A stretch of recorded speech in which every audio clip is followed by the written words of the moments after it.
कुछ टाइम पहले मैंने घर के एंट्रेंस एरिया या फॉयर एरिया के लिए एक वीडियो बनाई थी और उस पर आप लोगों को कमाल का रिस्पांस आया और बहुत सारे लोगों ने मुझसे पूछा भी कैसे बनाए, क्या करे, डिजाइनिंग कैसे करे।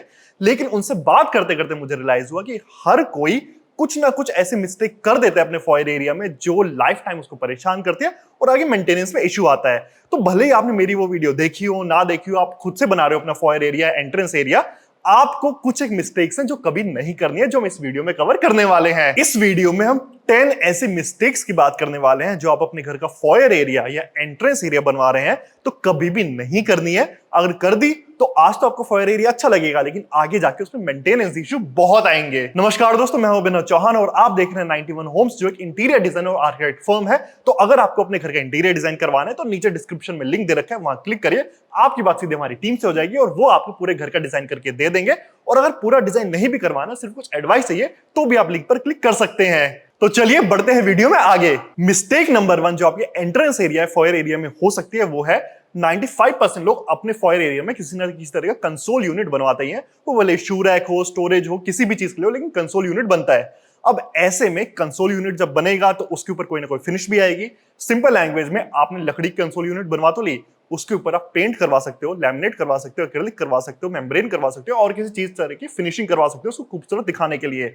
अब आपको यहां पर यह ध्यान रखना है कि फॉयर एरिया एक ऐसा एरिया है जहां पर जो भी लगे वो सबसे ज्यादा ड्यूरेबल होना चाहिए, क्योंकि सबसे ज्यादा रफ यूजेज हम वही का करते हैं। बाहर से आएंगे, जूते उसमें पटक देंगे, कोई टूल होगा उसमें पटक देंगे, गंदा कुछ सफाई कुछ कपड़ा होगा उसके अंदर रख देंगे, कीस वगैरह उसके अंदर रख देंगे और उसका कभी भी ध्यान भी नहीं रखते।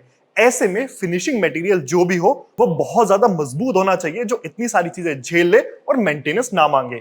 तो एक बार लिस्ट डाउन करते हैं कि आप क्या क्या कर सकते हैं और उनमें से क्या आपको नहीं करना है। फॉयर एरिया में जो भी कंसोल यूनिट बनेगा उसके ऊपर आप लैमिनेट करवा सकते हैं, एक्रिलिक करवा सकते हैं या पीयू पेंट करवा सकते हैं या विनियर लगवा सकते हैं। ये 4 ऑप्शन मोटे मोटे होते हैं जो 99% चीजें कवर करते हैं।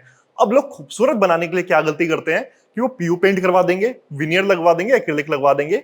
ये तीनों ही चीजें आपको फॉयर के कंसोल यूनिट में कभी भी यूज नहीं करनी है, क्योंकि सभी में किसी ना किसी तरह की दिक्कत है। जैसे आपने पीयू पेंट करवा लिया, उसमें हल्का फुल्का भी कुछ लगा, स्क्रैच आ गया, अब बार बार उसको रीपेंट तो आप करवाने से रहे तो वो स्क्रैच हमेशा दिखता रहेगा। ऐसे ही जो आपका विनियर है उसमें फूलने की दिक्कत आ सकती है, स्क्रैचेस की दिक्कत आ सकती है। इसके अलावा जो एक्रिलिक बचा, एक्रिलिक ठीक है फूलेगा नहीं, स्क्रैचेस नहीं आएंगे, लेकिन उसमें धूल मिट्टी या फिंगरप्रिंट के निशान ऐसे दिखते हैं जिसको बार बार साफ करना पड़ता है। अब जाहिर सी बात है फॉयर एरिया में आप बार बार कपड़ा तो मारने से रहे। ऐसे में आपके पास बचता है लैमिनेट ऑप्शन। और लैमिनेट में भी आपके पास 2 ऑप्शन होते हैं, या तो आप हाई ग्लॉस लैमिनेट लगवा सकते हैं फिर आप मैट फिनिश करवा सकते हैं। इनमें भी आपको हाई ग्लॉस नहीं लेनी है, वरना उसमें सेम दिक्कत आएगी जो एक्रिलिक में आती है, यानी उसमें फिंगरप्रिंट के निशान, धूल मिट्टी ज्यादा दिखना, वो सारी दिक्कत आएंगी। इसलिए आपको फॉयर एरिया में मैट फिनिश लैमिनेट में जाना है। वो इतनी मजबूत होती है कि स्क्रैचेस आसानी से ना पड़े, बार बार साफ करने की जरूरत ना पड़े, धूल मिट्टी कम दिखती है और कल को कुछ हो भी जाए छोटा मोटा तो आसानी से शीट हटाकर उसको रिप्लेस करवाया जा सकता है, जो सहूलियत आपको बाकियों में नहीं मिलती। तो ये मिस्टेक आपको अपने फॉयर एरिया में कभी नहीं करनी है। सेकंड मिस्टेक जो फॉयर एरिया में हो सकती है वो है जब भी आप वहां पर कंसोल यूनिट बनवाएंगे तो जाहिर सी बात है उसके अंदर जो भी आप स्टोर करेंगे वो साफ सुथरा तो होगा नहीं। बाहर से गंदे जूते लाएंगे उसके अंदर रख देंगे, कीस वगैरह आएगा उसके अंदर रख देंगे, टूल बॉक्स होगा, जूते की पॉलिश होगी, जूते साफ करने का कपड़ा होगा या और कुछ होगा, वो होगा गंदा या मॉइस्चर उसके अंदर होगा ही होगा। अब प्रॉब्लम ये आती है कि जो भी चीज आप वहां रखेंगे उसके अंदर मॉइस्चर कंटेंट या किसी तरह का ऑर्डर यानी स्मेल हो सकती है। तो आपको पूरी तरह से बंद कंसोल यूनिट नहीं बनवाना है। करना यह है कि अपनी कंसोल यूनिट को दीवार से 1 इंच आगे रखो और पीछे की तरफ जो प्लाई है कंसोल यूनिट में उसमें छोटे छोटे होल्स कटवा दो वेंटिलेशन के लिए, ताकि आप बाहर से कोई भी चीज लाकर इसमें रखें, उसमें जो भी ऑर्डर हो, जो भी मॉइस्चर हो, वहां से आराम से निकल सके।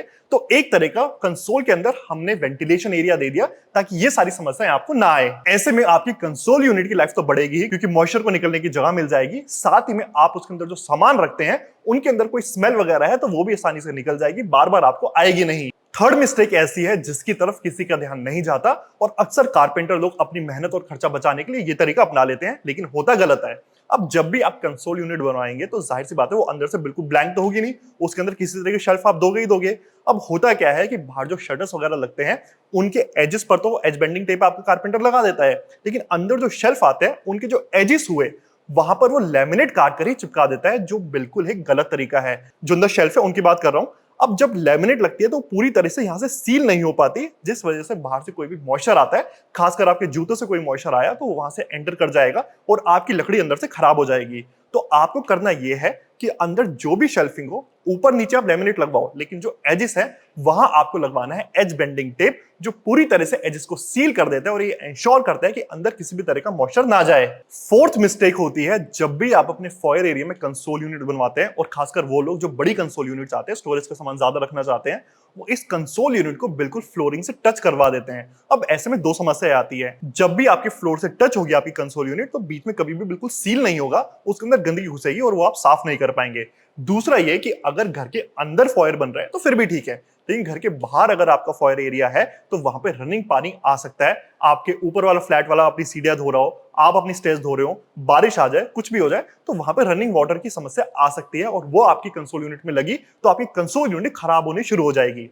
तो ऐसे में करना यह है कि या तो आप फ्लोटिंग कंसोल यूनिट बनवा लो, जैसा आप इमेजेस में देख पा रहे हो, लेकिन कुछ लोगों को लगता है कि काफी छोटी हो जाती है, उनको बड़ी कंसोल यूनिट चाहिए, तो ठीक है, आप फुल साइज वाली बनवा लो, लेकिन उसको आप फ्लोरिंग लेवल से 4 इंच ऊपर रखना, और नीचे 4 इंच की जो जगह बचे वहां आप आराम से एसएस के लेग्स लगवा सकते हो, मार्केट में बड़े सस्ते मिल जाते हैं, वो लगवा लो, ताकि 4 इंच का स्पेस रहे आपकी कंसोल यूनिट और आपकी फ्लोरिंग के बीच में। वहां से आप सफाई भी आसानी से कर सकते हैं, और कल को पानी भी आया तो वो नीचे चला जाएगा, लेकिन आपकी कंसोल यूनिट में नहीं लगेगा। मिस्टेक नंबर 5 होती है जब भी आप अपना कंसोल यूनिट अपने एंट्रेंस एरिया, फॉयर एरिया के लिए बनवाते हैं, तो उसका जो टॉप है, अक्सर लोग क्या करते हैं कि सामने जो लैमिनेट लगा हुआ है वही टॉप पर भी लगा देंगे, ये सोच के देखने में अच्छा लगेगा। हाँ, देखने में अच्छा तो लगता है, लेकिन याद करो, पॉइंट नंबर 1 में मैंने कहा था कि फॉयर एरिया कंसोल यूनिट ऐसा होता है जिसको हम सबसे ज्यादा रफ तरीके से यूज करते हैं और मेंटेनेंस उसकी ज्यादा करते नहीं है। ऐसे में आपका जो टॉप है वो भी मजबूत होना चाहिए। वहां लैमिनेट लगवाओगे, मजबूती कभी नहीं आएगी, वो फूल सकता है, या आप कुछ गीला सामान रख दो या कुछ भी रख दोगे, वो वहां से बेकार हो जाएगा, स्क्रैचेस वगैरह आने की दिक्कत भी हो सकती है।